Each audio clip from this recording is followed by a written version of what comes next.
my legal full name is Zachary Sage Mazer Fox. Mazer. Yeah, Mazer is my mom's maiden name. And it's like my parents hated each other and like fought over every syllable in the name. And my dad wanted to name me after his grandmother Zena, because of the Jewish tradition. My mom wanted to name me after her grandma Sophie.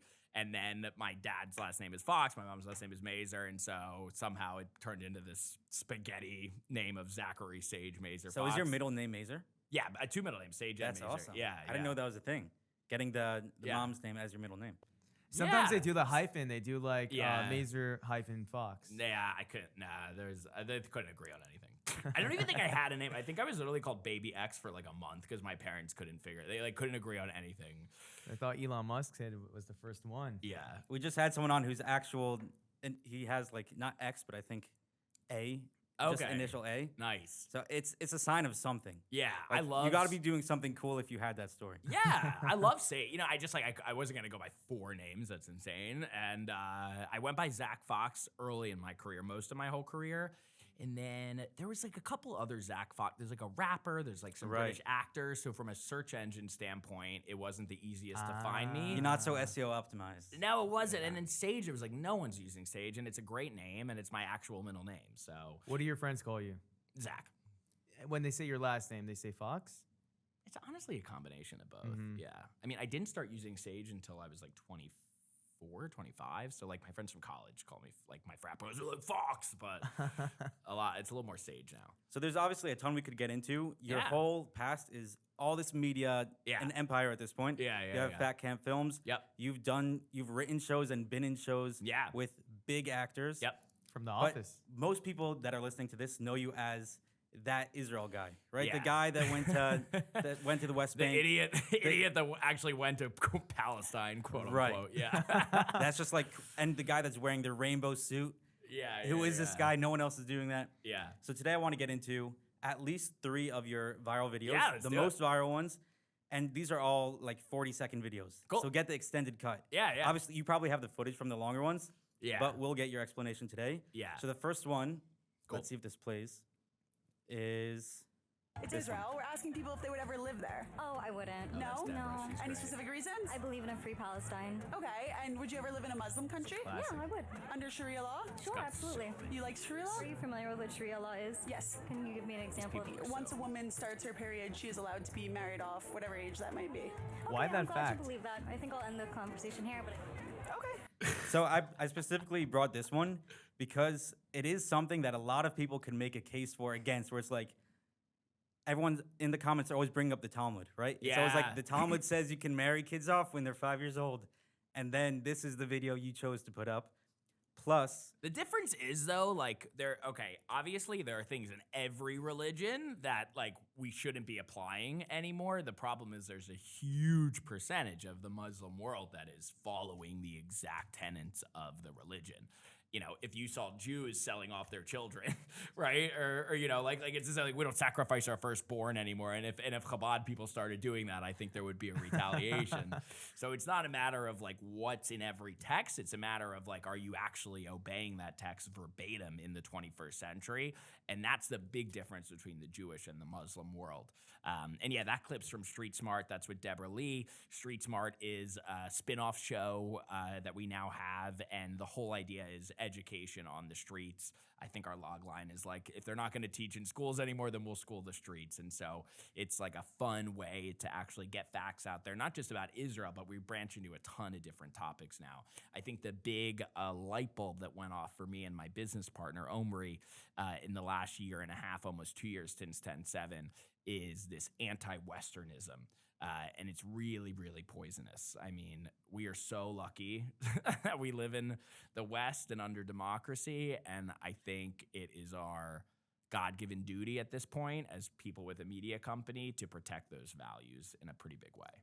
and before you finish this out, I just want to Yeah. go through some of the comments, because this is what's always interesting to me. Yeah. On these videos where you see it and you're just like, obviously we know who's right here. Yeah. One person was just saying facts. The other Yeah. one is they don't even have an argument. They're Totally. switching what they're saying every 2 Yeah, seconds. yeah, yeah. But then we have comments with 129,000 likes. Yeah. Crazy. I I'm sure being like being like though that the other girl was right? Yeah, the I'm blonde girl sure. doesn't know what is Sharia law is at Yeah, all. yeah, So it's- first of all, the grammar gets me every time. Yeah. But there were 129,000 people that were like, yes, that's the response. She doesn't know what she's talking That's crazy. There's a similar video that we just did on Street Smart that broke my brain a little bit. I I'm mean, trying first to- of all, I'm trying to we find expect it. that, by I the know way. what It's you're a free saying. country and it's a free internet, by the way. We want to make content. The whole point is to engage people, so it's okay. We're not trying to tell one side of the story. Like if it's a free comment section.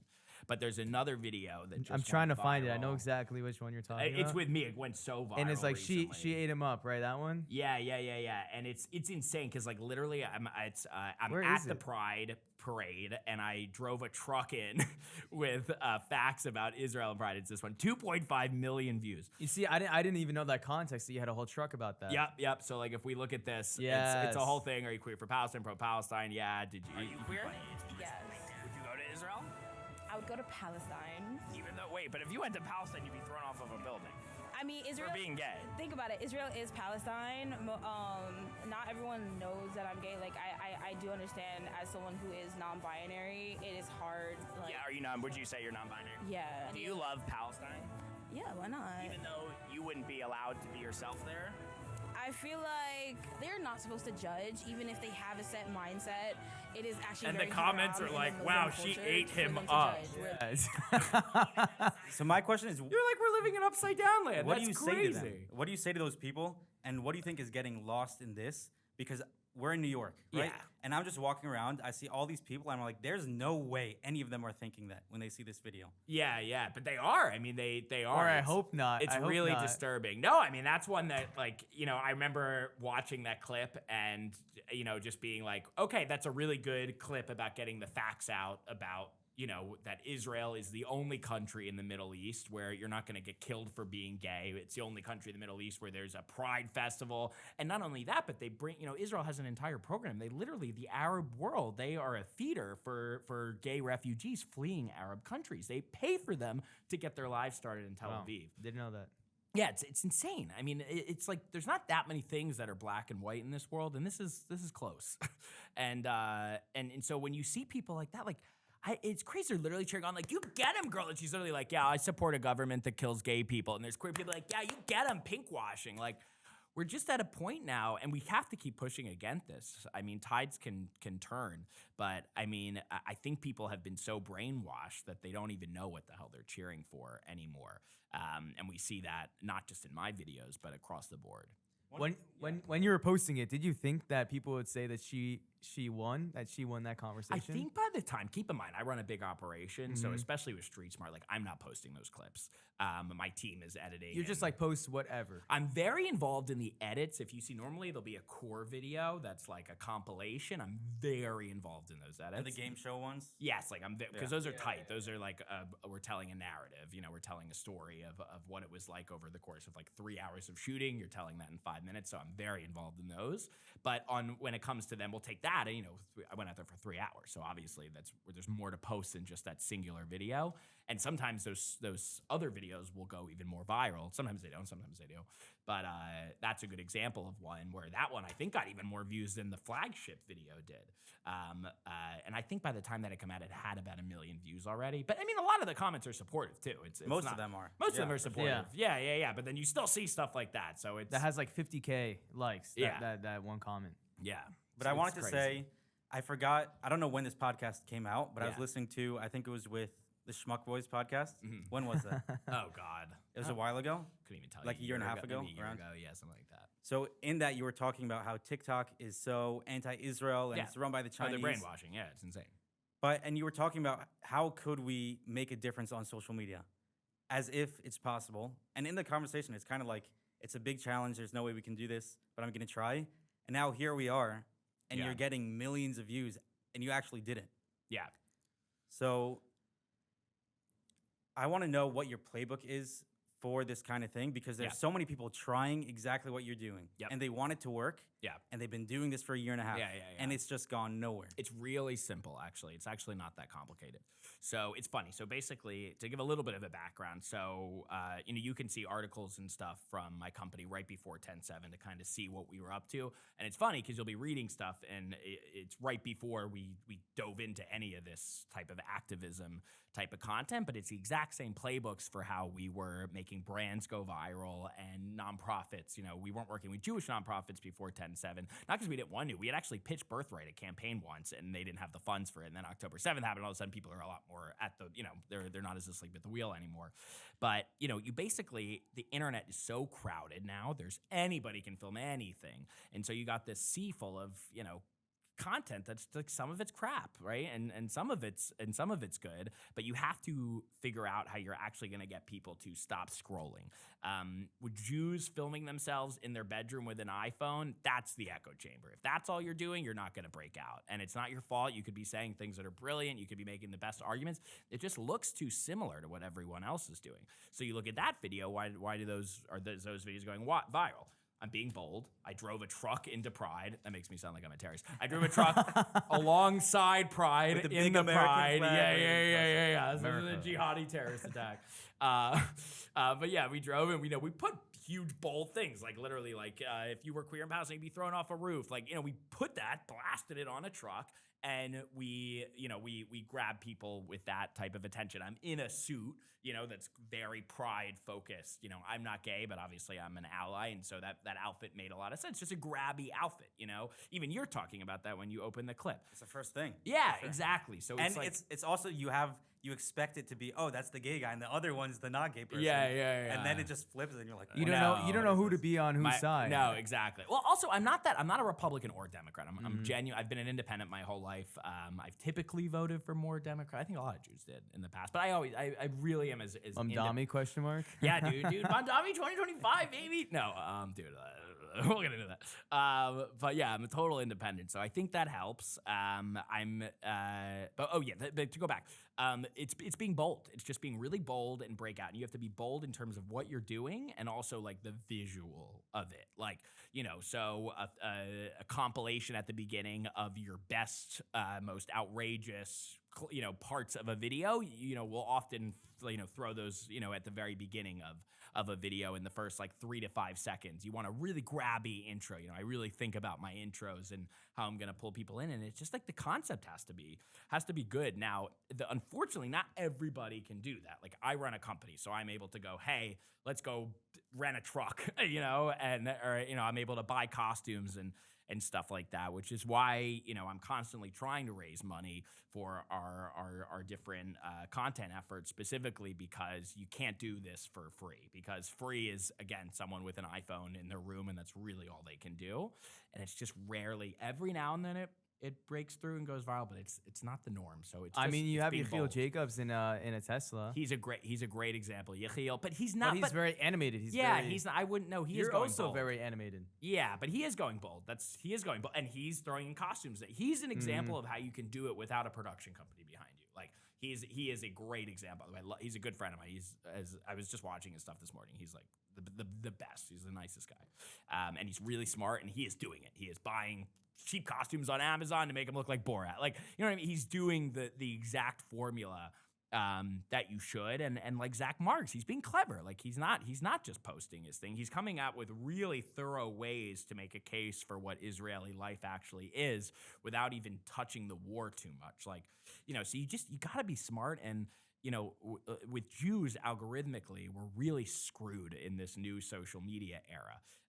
Because the way algorithms work is it's like momentum begots momentum. And so if something is getting a lot of likes and shares and comments right off the bat, like those first few hours typically make a big difference. That means the algorithm is going to push it to more and more people like it, more people comment it keeps going and going and going. So the Muslim world, in terms of Palestine, they're going to be more sympathetic naturally. And so there's about 2 billion Muslims. Let's be generous. Let's say a fifth of them are active on social media, right? That's hundreds of millions of free clicks and impressions. Yeah, and that's how you get a lot of these people that are brainwashed, who are like a white girl from Kansas who's never been to the Middle East, had never heard of Israel before this conflict. But like the Muslim world only has to be somewhat sympathetic to the Palestinian cause to make anything about Palestine go viral. And so it really puts us in a weak position because they're 0.25, or sorry, they're 25% of the global population. We're 0.2. Like it's as David and Goliath as it could be, and now we're seeing that on an algorithmic level. And so you got to be bold. You got to go break out, and we need to. We've done this in other areas. Like the story of the Jewish people is always David and Goliath. We're always the smaller but savvier entity. And you look at us from a military standpoint, look at Israel. I mean, Israel is probably, I would say at this point, unequivocally the most powerful military in the entire Middle East. When you look at a map of the Middle East, that's astonishing. Like, it makes no fucking sense. Like, except the fact that we've been really smart, we've been really savvy, we know we're outnumbered, and so we have made up for our small size. We need to take that exact same thinking and now apply it to social media, because that battlefield is, in some ways, the scarier battlefield, I think, in this century. I think Israel is actually going to be just fine. I think the scary thing is that the brainwashing through social media is really getting out of hand. And I mean, they have Yeah. like death to the IDF. Like that's one of the biggest chants right now. Yeah, it's yeah, crazy. I don't think there's it's any crazy. army where people are like death to the army. what other country in the world are people saying needs to be exterminated? Like, dude, the one, it just happens to be the Jews. There's 57 Arab and Muslim countries. Give me a fucking break. I mean, this is insane. It's kind of crazy. Insane. If you think that there should be, instead of the one Jewish country, you think that should be replaced by a 58th Arab and Muslim country, like you were like you're mentally challenged. And Like, where do the Jews go? There's no other place, obviously. But I mean, but the Muslim world has, and we have to be a little bit honest. This isn't Islamophobic to say it. There is a Jew hatred problem in the Muslim world, whether it's out of jealousy, whether it's out of envy. It doesn't mean there are millions of moderate Muslims. I'm friends with tons of them. But there is a problem in the Muslim world where they hate Jews, and they are calling for our deaths in mosques, in America, even in the West. And so, it's really scary, because now on social media, a conversation that might have been in a mosque in Egypt about how the Jews should be exterminated, that now can go viral, right? That can be that someone films that and it goes viral on the internet. And then you have people who have never met a Jew in their life. I mean, what we are up against right now is the biggest anti-Semitism campaign in history. There's never been anti-Semitism on such a viral level, and only the internet could have done that. I always say this would have been Goebbels' wet dream, I mean, he had the radio, by the way. You don't get the Holocaust without the radio, because you don't get brainwashing Germany without the radio, which was a pretty new technology at the time. We're at a sort of similar crossroads with social media and that sort of technology, and AI is only going to make things worse unless we take advantage of it. Because soon you're going to see a video of a Jew drinking the blood of a baby in Gaza, and people will think it's real. Part of, in that same issue, it sounds like what the problem is, that it's a credible threat because there are so many Muslims. But using that argument, you'd kind of respond on the other side of that. You'd say to a Jew and be like, you're doing the same thing. If you go into a shul, there's a lot of anti-Muslim sentiment.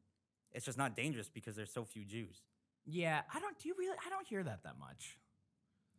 I mean, the bulldoze Gaza and that kind of stuff. You think the anti-Gazan sentiment is sentiment? I think it's there in far fringe corners, like, and it's in the Israel. It's like Gavir or whatever. I've definitely heard some comments where I'm like, Or just in the U.S. in general, not even, forget the shuls. Yeah. But in airports, everyone always talks about, like, if someone with a big beard and then the whatever Muslim garb walks through an airport, everyone's looking at them. Well, there's racism everywhere. Like, when people, like, there's racism in Israel, there's racism everywhere. So what makes you say that it's an issue? Because it is actually actively being weaponized to target an entire people, and all you need to look at, you don't see mosques with security guards with guns outside. There's not a dire need to protect them in the country right now or around the world. Every synagogue that's Jewish, every, Jewish preschool, every Jewish kindergarten, I mean, they have armed security outside it right now for very good reason. You're just not seeing an active attempt to harm Muslims. I mean, find me at it. It's almost non-existent. And on that same point, the third most viewed, I don't know most viewed, but pinned to your profile, is this one about The Arab Muslims in Israel. That one's awesome with the lie. I don't know if you want to watch the whole thing. I think that's 6 minutes. Oh, it's not. It's like No, it's like 15 30 seconds. Oh, so Yeah. it's a clip from it. Great. Okay, so you're on Street Smart. Cool. Yeah. And the top comment on this, he ain't Muslim, trust me. But that's fine. Like you expect that.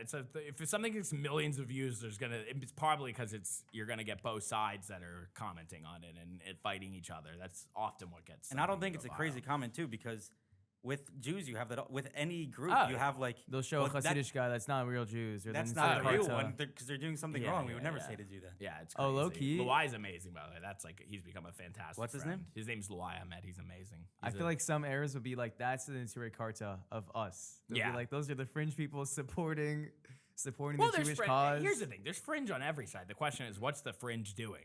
You know, like what is the fringe doing, and how powerful and active are they? Are the extremism in the Muslim world against Jews is very strong and it's very active. It's not just against Jews, by the way. There was an attack on a Christian on a church like in Nigeria. Like 100 Christians were beheaded a few months. No one said anything. This was all radicalism. Right now, radical Muslims are killing Druze and Christians in the hundreds in the last few days in Syria. The world doesn't say shit. The world doesn't say shit. I mean, so it's like radical Islam isn't just a Jewish problem. Like there is an active, large percentage of this religion. It's not the whole religion, obviously, but there is a large percentage of this religion that is taking Muhammad's words of killing all infidels pretty fucking seriously in the 21st century. I mean, it's a real problem. If you find me videos of Jews, radical Jews going and killing, I mean, again, it's like, it's actions versus speech too. Well, Like, they're going to say the radical Jews are the IDF and they have all these weapons, they have all this funding.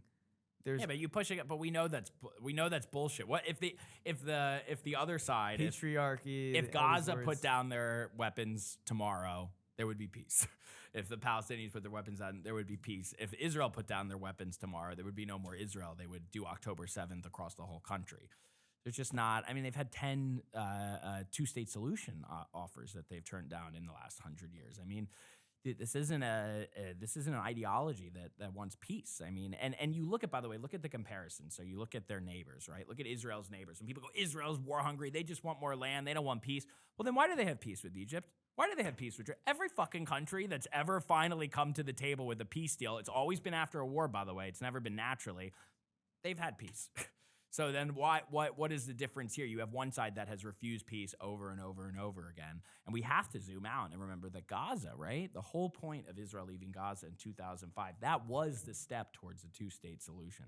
I'm sure I would have backed that at the time, probably. Like I want peace. I'm sure at the time in 2005, with the information on the table, would have been like, hey, let's try it. Let's really do it. And look what happened. I mean, it failed miserably. I mean, you have a few videos where you interview somebody and you ask them if they're like a queer for Palestine, and they're like, yes. And then you kind of educate them and they're like, yeah, I'll think about that. I'll think about that. Why do you think people are just gravitating towards Palestine normally? It's exactly what I just told you with it's an algorithmic war. Yeah, it's all they're seeing. Like, it's all they're seeing. It's really simple. I'm telling you, like, the what's Muslim, whole the point of Muslim world, posting? the What's your Muslim world noise? makes What's the your noise doing?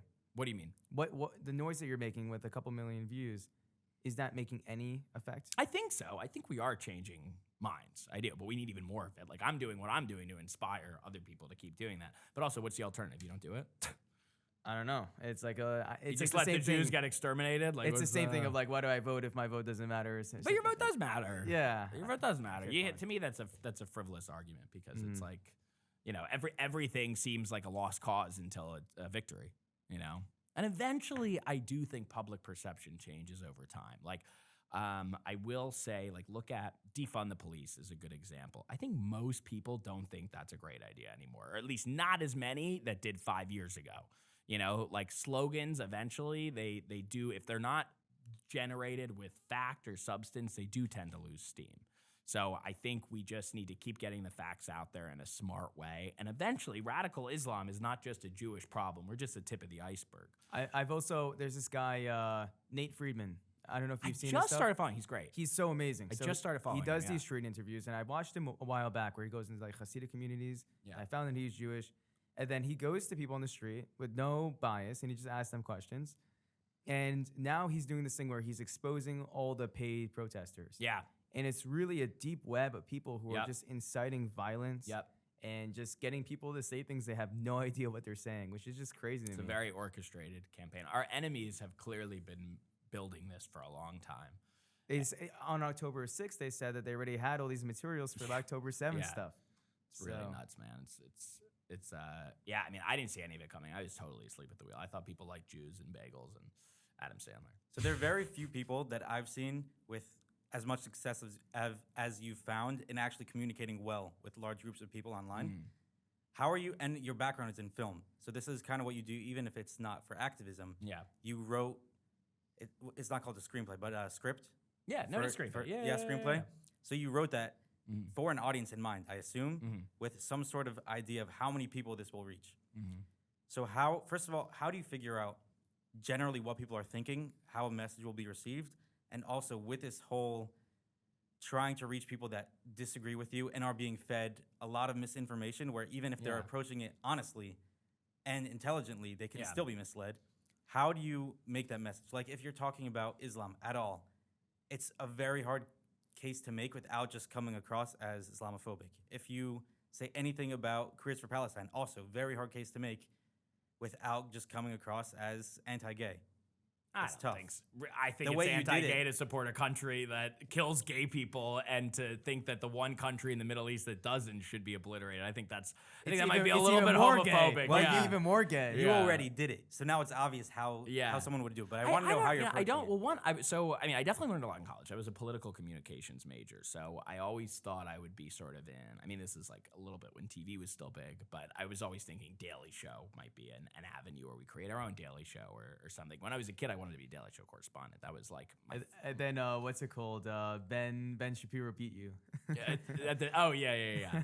But yeah, I mean, I think for me, it's like I think I have a good energy for it. I'm not like an angry guy. It's not easy to get me that pissed off.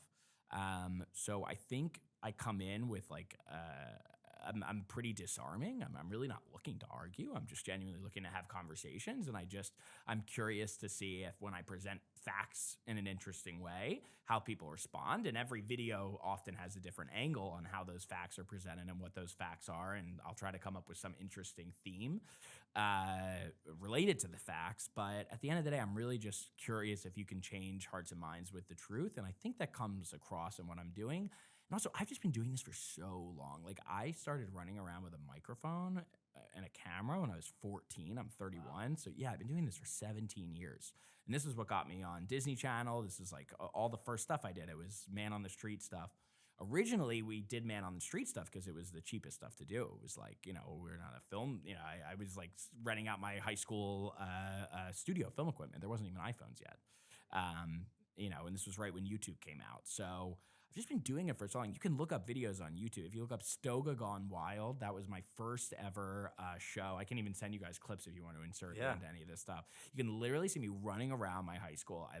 I'm 14 years old. I'm not like this, but I'm doing the same thing. And I wasn't good then. If you look, I'm like, I was giving it my all, but it's the same kind of shit. I'm in crazy costumes with crazy concepts.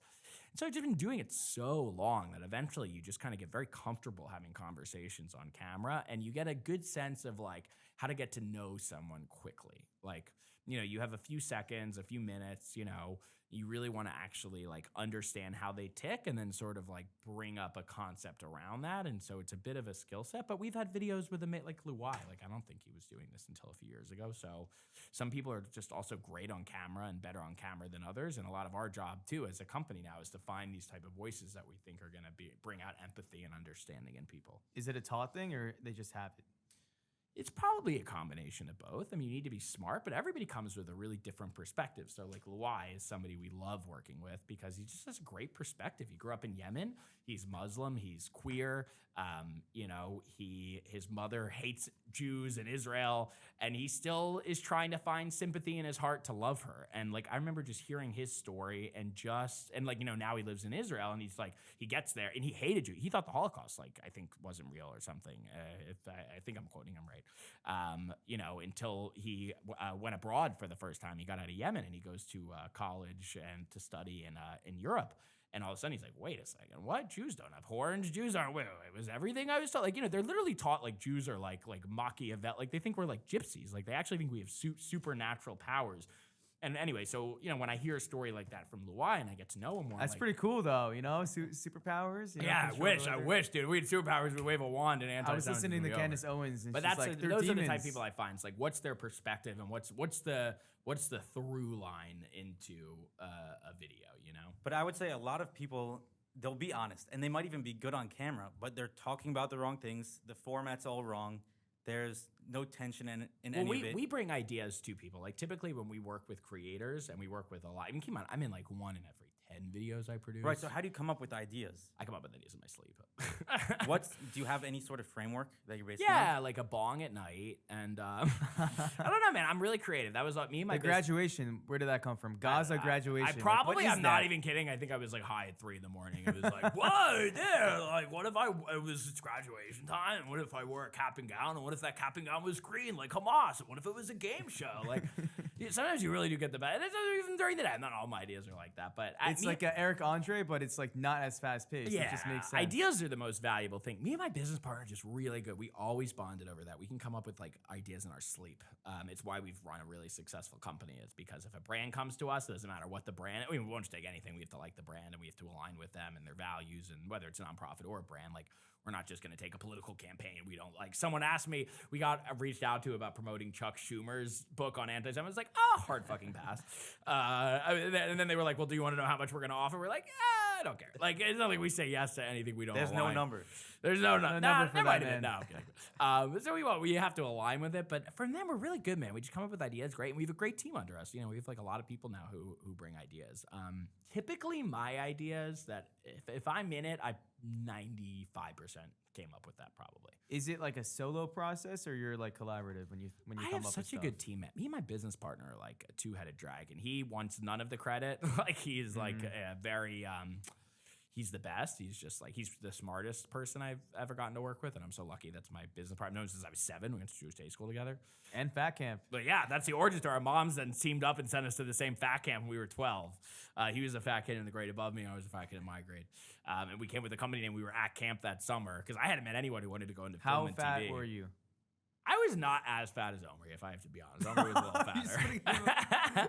We're both good looking now, so it all, now we're talking about fat. Omri was a little fatter than me. If you saw I pictures, love where that answer went. Yeah. I was expecting 200 pounds, whatever. No, not as fat as that guy. Omri was like the fat one. I was like chubby. And my mom made Okay. me feel way worse than I should have been. And but we went to day school. Chubby's a tough place to be. The problem was, though, we went to Jewish day school, and I was the fattest kid in my grade of like 60 kids. I just then I get to fat camp, played and you have hockey? middle America, and I'm like, oh, they all have diabetes. Right. Like, there's other version. Because we were a little bit trapped in a bubble. Did it help the Fat Camp? Oh, it gave me all the confidence in the world. Yeah, it gave me an eating disorder, but then after I got back recovered from the eating disorder, it gave me a lot of confidence. Oh, that's cool. It actually, I went to rehab when I was 13. What do they do at Fat Camp? They literally starve you. Actually? Yeah, it's like honest to God, like regular camp. Because I went to regular camp for the summer before. I went to one summer at overnight camp before, and it's honestly like the same thing except for you're portion controlled. Yeah, I wouldn't say you're doing more sports. It's like, like most camps, you're active all day. But then Did you can play do- sports before? Nah, I fucking do. I just hate sports. And suck now sports. Nah, did they force you to play sports? Yeah, but I kind of liked it then because I was one of the skinnier fat kids when I got there. And You were athletic. I was better than most people. Yeah, I remember being on the soccer field. The first day I was like, oh my God, do I not suck anymore? And then I get back from fat camp and I'm skinny. And then I go back to regular soccer with my Jewish day school friends. And I was like the worst again. I was like, okay. And you're playing with Jews playing soccer. Yeah, exactly. But yeah, that's our origin story. On the politics topic. Yeah. Mamdani. What's so bad about Mamdani? And also, what I could go on I saw and you on. posted about I think it was from you, a picture of him in the back with I forgot who the actress was in the front. Yeah, And it I was just like saw him that in today. some big I Hollywood think Reese picture. Witherspoon or something. Yeah, it makes sense. Something like that or something like that today. I So totally know who what you're cares? talking about. Who cares that he grew up in Hollywood? What's your issue with him? No, the issue with Mamdani. First of all, go look at his past. This is a guy, you can't make the argument that you have spent your entire career, your entire upbringing, right? His whole everything he started in politics was to bash Israel, was to try to divest from Israel, to bash Israel, to call for the elimination of the Jewish state. If that's your entire cause, You're an anti-Semite. If you get into No, he's anti-Zionist. yeah, he's Come on, man. It's my fucking ass, dude. If you get into the New York legislature and like you pass 2 bills and like the first things that are your initiatives are to literally he tried to fund or tried to tax $1 million on Jewish nonprofits that work with Israel. He refused to sign Holocaust remembrance legislation. I mean, this guy is as bad for Jews as it could be. And the scary thing is, just because he's doing it with a smile, it doesn't mean that he's not bad. It doesn't mean he's not an anti-Semite. It's worse. It means he's tricky. He's trying to trick Jews. He's like normalizing it also. He's normalizing. And I have seen a major uptick since he won the nomination. It is already emboldening anti-Semites online because it's normalizing. And he's acting like mayor. He already is. Like he's like already acting like mayor, man. Is he gonna win? Is he gonna win? At this rate, like, yes, but it's not over. It's totally not over. Dude, you know what I mean? Who's your faith with right now? It's Cuomo? There's It's no really way, bro. unfortunate that No Cuomo way. and Adams are both running. No, but if one of them drops, things could change. And you don't know what kind of pressure behind the scenes is going to lead up to September. If it's not all 3 of them on the ballot, if it's 2-1, I really do think Mamdani's beatable. He's not going to get 50% of the city to vote for him. He's going to get at max 40, at max. And I don't even think it's going to be that. So he's going to win because of these egos that won't drop. That's what it is. But you just posted like 8 videos with Eric Adams. Well, I know Eric Adams. I don't know Cuomo. Like I have been on a Zoom with him. I will take Cuomo over Mamdani any day. So if Adams were to drop and Cuomo were to stay in, I would vote for Cuomo like easily. I just don't know him. I've lived in the city under Adams pretty much. Cuomo was the governor when I first moved to New York, just for a few months before COVID. So I really just don't. I haven't lived under him as much, and I don't know him as much. I only know broadly the things I know about Cuomo. I got to interview him quickly on a Zoom call with a bunch of Jewish leaders a few weeks ago. And I was the first one to really put him on the record. And I posted about this the next day. I'm not sure anybody else had gotten that question into him. I asked him unequivocally on that call. I said, if you lose, will you run as an independent? He said, yes. That was the last question we got in on the Zoom. And I remember Were you like that headline? That headline came from you? Because I saw the headline that he's running as an independent. No, this was weeks. This was before the primary. Yeah. But I knew ahead of time that he was planning on running if he didn't win. And that really scared me right off the bat. I think it would have been better if he didn't run. He already lost. He already had his shot. So I feel like in that sense, it's not fair. But I guess his argument is he's polling above Adams, and there's like an argument to that. So I hope the powers that may be, I hope this gets sorted out. If it doesn't, yeah, Mamdani will very likely win. But if not, I think he's very beatable. Like, I really, really do. What happens if he wins? It's just going to be worse for Jews, like 100%. Like, all awful things are going to happen to Jews in the city, and he's going to totally turn the other cheek. He's going to normalize it. He's going to be arresting Jewish people who are protesting against these protests rather than people covering their faces and calling for death to the Jews. Or he's going to protest with them. Yeah, or he's going to protest. Anytime Israel does anything, he's going to lie about it. I mean, he's just going to be really bad. Like, will we be okay?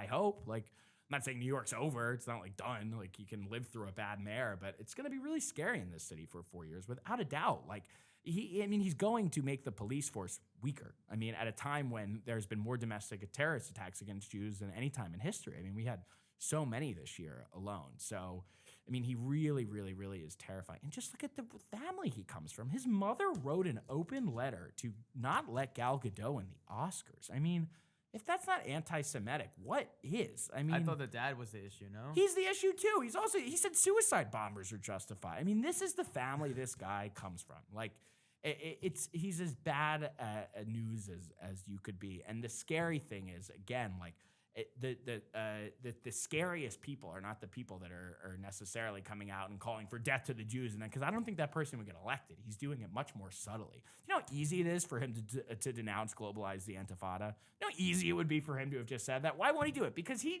doesn't want to lose the base of anti-Semites. You know, you have the biggest anti-Semites in New York that are all on his team. Obviously, this is a campaign fueled by anti-Semitism. Now, what about the Jews voting for him?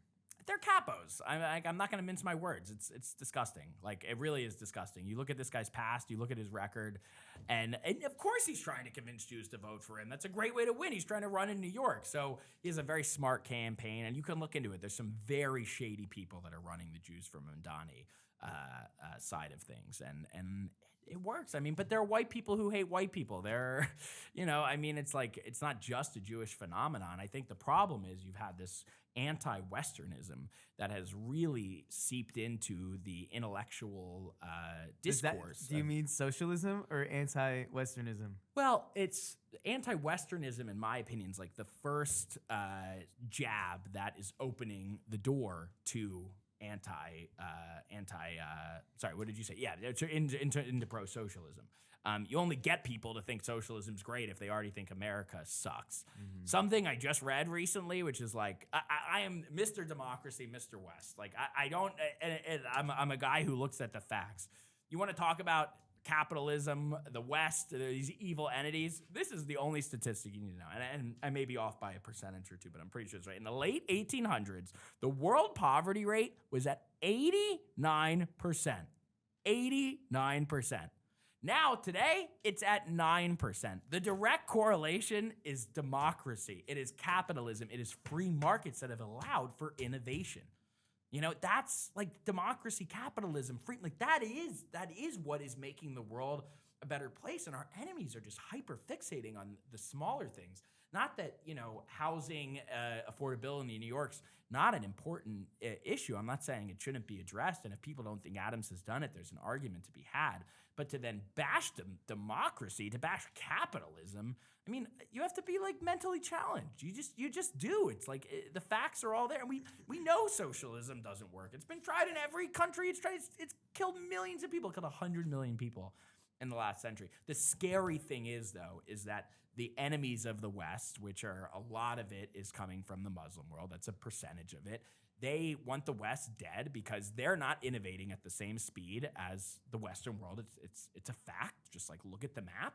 And so they want to see the West die. And so they have injected that into America. And we're now at a point where you open the floodgates for people to go and cheer for an ideology that has, again, killed 100 million people. But they're not seeing that. All they're seeing is what's being brainwashed to them on their feeds. And of course, China is stirring them. Of course, China is involved in it. Of course, they're using TikTok. If you're China and you are trying to sow division in the West, and you get an app in the hands of every Gen Zer in the world, obviously you're going to use that to cause chaos and destroy your enemy. Obviously. Like, we would judge them if they weren't doing that. Like, they don't have the guardrails we have in America, so obviously they're doing that. And as someone with millions of followers on TikTok, I am in a constant battle to get my feedback. I get banned all the time for videos that literally, like, there was a video where I'm explaining about Queers for Palestine to this girl in a keffiyeh and a pride flag. And I was just giving her facts about Israel and pride and how it's the only country where that's even a thing. And she starts twerking and cursing me out. And then I got kicked off of TikTok because of bullying and harassment. Like I was bullying. I'm talking the most calm voice ever. I'm just laying the facts out. And why is that? Anti-Semites are just reporting. And a lot of them are Chinese bots from intel I know from former TikTok employees. So, I mean, they are stirring the pot and it's working. And my big criticism of Trump, by the way, is that he unbanned TikTok. That was a weak move, and it was a total payoff from the CEO of TikTok that gave him, I think, about $50 million in the campaign. And that was the worst thing he's done in his presidency so far. He's done some great things, but that one was really It's not bad. fully unbanned, right? It's still like delayed. It's still pushed off. Dude, I don't know. It doesn't look like he's doing anything to get rid of it. It looks like he's taking the money that China gave him and he's doing what he can to make them happy. Now he has the Epstein thing to talk about. No, I don't know enough about that. The only part I cared about that is part of the ban on ByteDance, which owns all of these. They own CapCut also. I know. And we were editing I on CapCut, and I'm know. just like, I know. we're a social agency, or we were a social agency, Yeah. editing all these clips, and you'd think There's the gotta- issue is like, but you can't make clips anymore. You can't post them on Yeah. TikTok. Now we need What's to the point? learn Premiere Pro. You know, Right. We just right. like you're taking away our editing software. What's that But for? dude, they're malicious, man. I mean, my preference wouldn't be that this app gets banned. My preference is it would get sold to an American company. right. But But there's no way it just gets banned and ends there. Like, that's what. If Trump didn't win, that's what would have happened. but it What would are have you gotten talking about? sold no matter what. How does a You don't know that would have happened. hundreds of million It dollar was set. It company was totally. just go? It was just set to be die? banned. It was about to be banned, and then Trump unbanned it like before he was even president, by the way, which I was very, very unhappy with. I mean, that was a total red do you flag think he on Trump. won because of TikTok? Do I think Trump won because of TikTok? No, I don't know. I think Trump won by so much that he was inevitably going to win. I think Trump won is a complete reflection of Biden not doing a great job in the eyes of a lot of Americans. I mean, Trump won by a lot. I mean, I don't think there was one thing that did it. I see like people, a lot of different opinions on Trump right now, where I don't know where a lot of people hold on him, on liking and disliking him. Like yesterday, we were having a conversation with somebody who, he's like very left in diplomacy in Israel, and he hates Bibi, and he's saying like he has hope in Trump. And then some people are like, I have no hope in Trump. Where do you lie? We'll have to see where it plays out. I mean, he's certainly better than Kamala Harris would have been, like 1,000%. Can you imagine her negotiating with Hamas? But Trump was, so better than the alternative, I think. But at the same time, we'll have to wait and see. I mean, like Trump Gaza, who the fuck knows how this is all going to play out? Things are so confusing. I have no idea like what is going on. We're going to buy Gaza. It's going to be so great, so huge. We're going to put a flagpole in it just like we did with the moon landing. Big American flag. Beautiful, beautiful flag. I don't know. It's too early to tell. I'm not one of these people who like feels like I have to give my opinion on everything. If my opinion's not fully formed yet, like he's done good things. But I think striking Iran he's been was a great. part of all of our lives for so many years. Totally. I think striking Iran was bold and brave and amazing. Did it actually fully wipe off their nukes? Yeah, we don't know. Another question for you to give just a totally unbaked opinion on, because it's super vague. What if I'm baked though? Can I give a baked Then opinion? it's perfect. It I'm cancels not. out. It's 4 p.m. Got a date. if whenever I just walk outside or go on the train, especially, you see all these different people. Everyone's in their phone, and I heard this quote from Jay Shetty like a year and a half ago, and it just stuck with me. It was. I remember that guy. was- I interviewed him. Jay I Shetty? hosted the red carpet at the Streamies a couple of years ago. I interviewed him. Wow, He's a that's nice cool. guy. He's a nice guy. Really nice guy. Yeah. Former monk. Nice. Cool I don't know. guy, I yeah. don't know him well. I don't fucking. But He's he, nice. he was You're about to quoting- tell me he's a huge you anti-Semite. wa- I'm like, fuck, dude. You both went to monk school together. We lost Jay.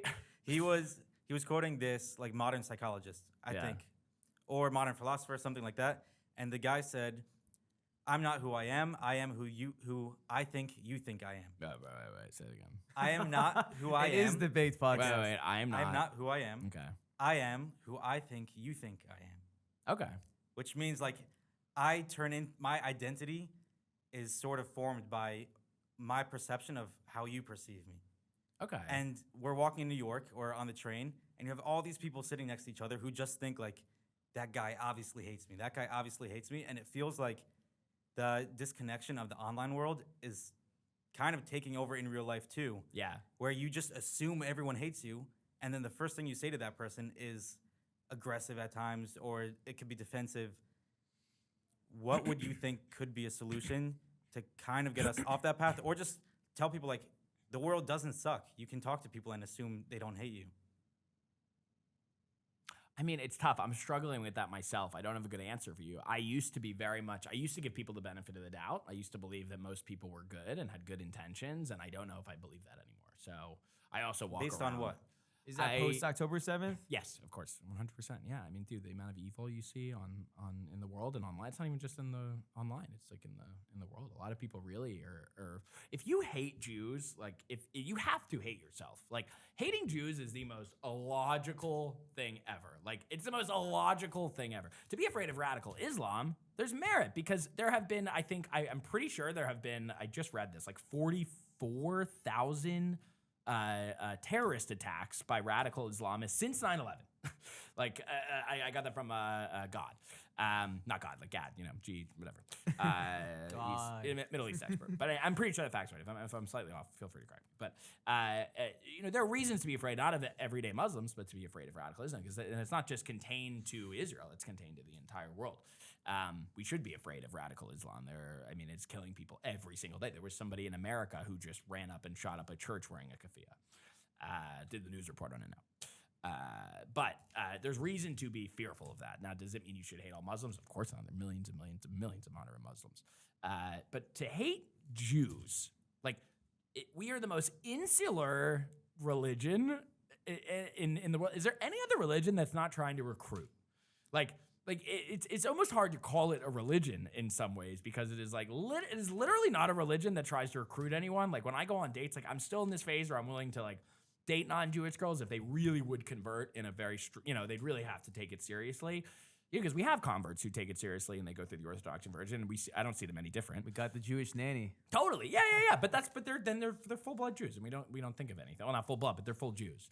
But to hate the religion that is the opposite of a colonizing religion, it is the opposite. Like, it is a piece of land the size of New Jersey, and it wants nothing more than that.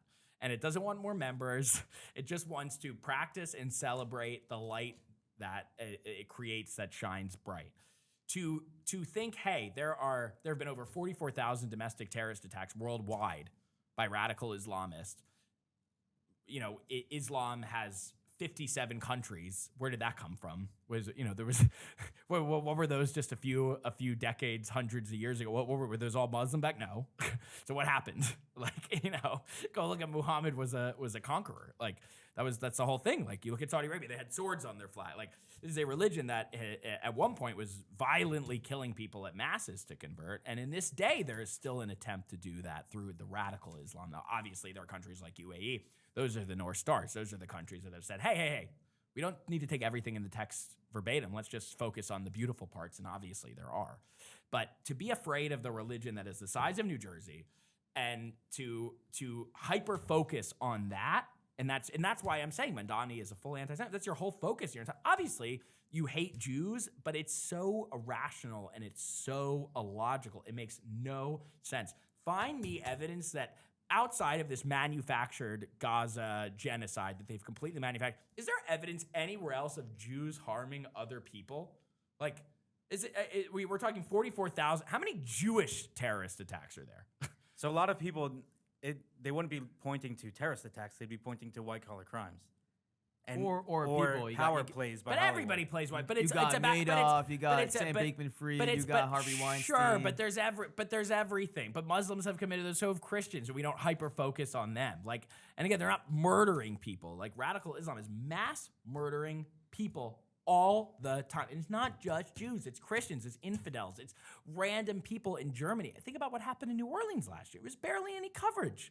Radicalism is just rammed into a car of innocent Americans killing children. I mean, it really is. I mean, so, and it's just, if you're not worried about that, but you're hyper-focused on the religion that is, by its core, not an expansionist religion and is leaving everybody alone in most regards, except for with a few I mean, there's bad people in I mean, every they're saying they're colonizing in Israel. It's insane. It's absolutely insane.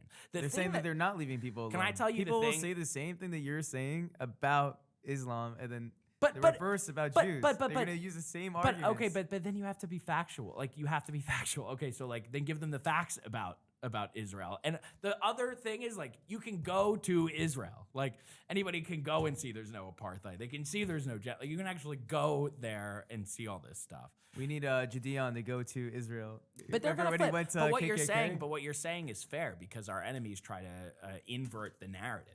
You know, again, it's not perfect. Of course, Jews aren't perfect. Are there fucking Hasidic Jews that are doing stuff with their, and they don't let their wives? Like, of course. And we it's not like that's non-existent, but it's like, what's the existential threat to the world? Like, that's a very small percentage, and we should call that out and handle the parts of our religion that we think are too extreme too. But then there is radical Islam, which is like, again, we're talking 44,000 terrorist attacks since 9/11.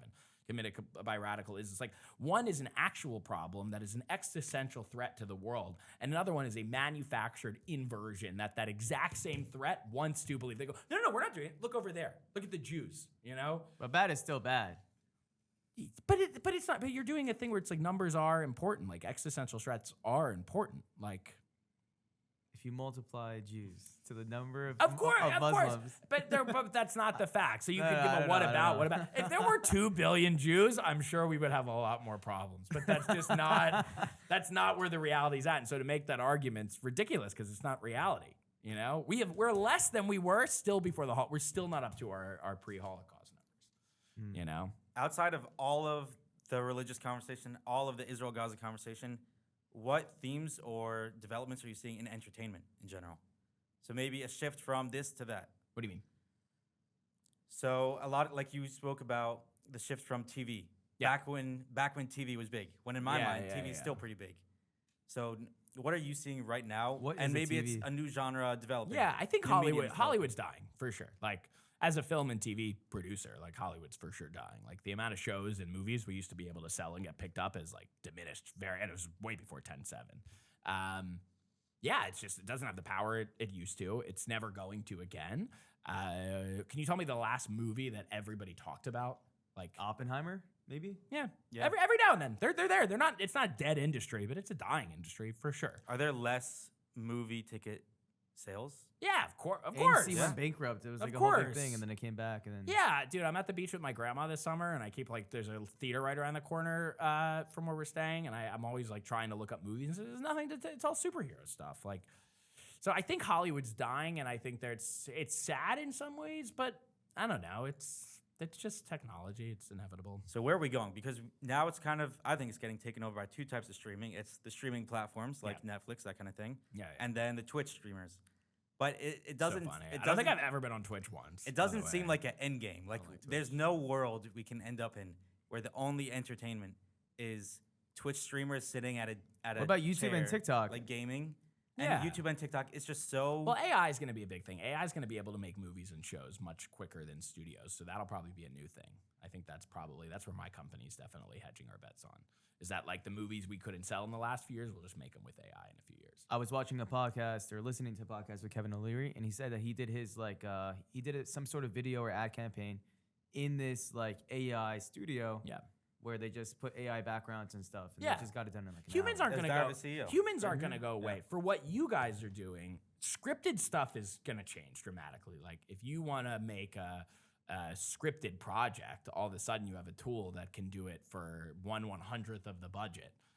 Will that mean that there's a lot more stuff getting made and that it's even harder to get stuff seen? Probably. But I think in my gut says, this is my gut, I think humans clearly want to hear from humans and they want to hear human stories. So a good example is, how much, that movie Napoleon, right? Like a lot of people saw that. You're much more likely to go see a movie about a Napoleon than a movie learning about the history of 17th century France. Like we follow people. We care about stories and individuals.